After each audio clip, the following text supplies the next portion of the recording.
Something big happened in the robotics space in 2025, and most people completely missed it. While the headlines were talking about AI chatbots, capital quietly shifted into the robotics space. Not millions of dollars, but tens of billions of dollars. And when capital moves like this, it's never random. It's a map of the future. Robotics funding didn't just grow in 2025, it exploded, jumping from $23 billion to over $40 billion in a single year. Because in this industry, the money always speaks first. They say the pioneers get the slings and arrows. Well, it's no different in the robotics industry. So let's look at the scoreboard. So let me show you something that explains this entire episode. This graph is every major robotics funding company from 25 to 2026. And if you glance at it, it just looks like a random list of companies. But when you step back, a very clear pattern emerges. The money's not going everywhere. It's going to 5 very specific categories. Now, not every company that we profile is going to be on this graph. But this chart does show who got the biggest checks. And the rest of the companies explain why those checks were written. So, the first category is the robotic brain, arguably the most important and the one where the big money is going into. So look at the top of this chart. You see 2 companies initially, Skilled AI and Physical Intelligence. So Skilled AI just got a $1.4 billion round, and Physical Intelligence just got a $600 million round. And then you hear about companies like xAI and Etch. Etch is a specialized AI chip startup. They're a hybrid between hardware and software, and they received a $500 million round. These companies aren't just building robots. They're building the intelligence that will run all robots. So investors are betting that the real bottleneck in robotics is intelligence, not hardware. Next pattern is the humanoids as labor. Then you see companies like Figure, Aptronic, Neura, and 1X. Billions of dollars going into humanoids. So Figure just received a $1 billion round.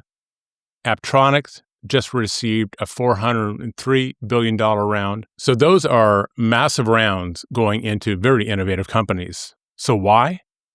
Because a humanoid doesn't require us to redesign the world. It fits into the factories, the warehouses, and the homes we've already built. This is investors betting on a general-purpose worker. So pattern number 3 is the sector-specific ROI bots. Now look lower on the list. You have Chef Robotics, Mitra, and CMR Surgical. These are companies that received a big round as well, but not as much as the AI companies. So Mitra, for instance, they received a $120 million round. CMR Surgical, they received a $200 million round. That gives you an idea of kind of where they stand in regards to the AI folks. So these companies aren't flashy. They're building robotics that solve billion-dollar labor problems in a very specific industry. These are what we call the quiet winners. They're not sexy, but for investors, these are safe bets.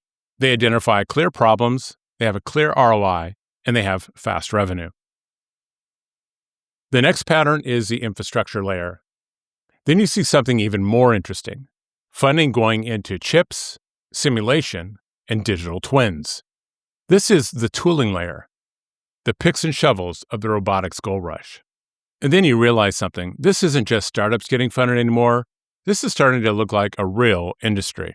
The second graph shows the acquisitions happening at the same time. And this is where it gets serious.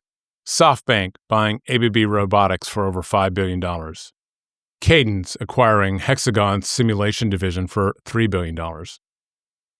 Then you see Mobileye buying their Minty Robotics division. So they're turning cars into humanoids. This is Tesla's model, essentially taking vision AI built for roads and being applied to the robotic space. So this is what happens when an industry stops experimenting and starts consolidating. The big players are not waiting to see who wins. They're moving their position on the board. Funding tells you where the future might go, and acquisitions tell you where the future is going. And then in 2026, CES happened. CES is a consumer electronics show. And investors didn't just see demos, which typically is what they see at CES. They saw robots working. What you're looking at in these two graphs is a formation of a robotics economy. brains, bodies, and tools. And now you see consolidation. Investors aren't betting robots might matter. They're betting robots are about to become the next labor force. So if you're a funder, this is the biggest opportunity window since the early internet. If you're an investor, follow the labor shortages. That's where the robots are going. And if you're a consumer, start getting comfortable with the idea that the next worker you see might not be human. So thanks for watching. I'll see you in the next one. This is Lars, and you've been tuned into The Robotic Life.